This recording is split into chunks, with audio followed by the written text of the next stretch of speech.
नमस्कार लाडक्या बहिणींनो, आपली के-वाय-सी करताना काही अशा प्रकारचा एरर येत आहे. तर या एररबद्दल आज आपण सांगणार आहोत. तुम्ही आता आपली जी काही वेबसाईट आहे लाडकी बहीण योजनेची के-वाय-सी करण्यासाठी ladkibhin.maharashtra.gov.in या वेबसाईटवरती जायचं आहे. इथे मुख्यमंत्री माझी लाडकी बहीण योजनेची लाभार्थी ई-के-वाय-सी प्रक्रिया पूर्ण करण्यासाठी येथे क्लिक करा.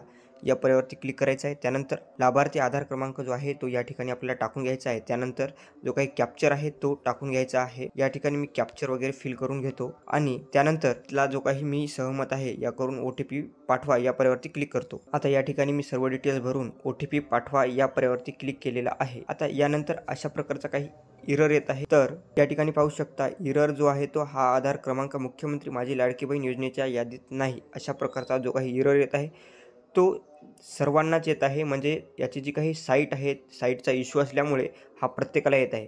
तर ज्यावेळेस साईट चालू होईल त्यावेळेस आपल्या चॅनलवरती कळवण्यात येईल. त्यासाठी आपल्या श्रीकंठ यूट्यूब चॅनलला सबस्क्राईब करून बेल आयकॉनला ऑल करा, व्हिडिओला लाईक करा, शेअर करा. धन्यवाद.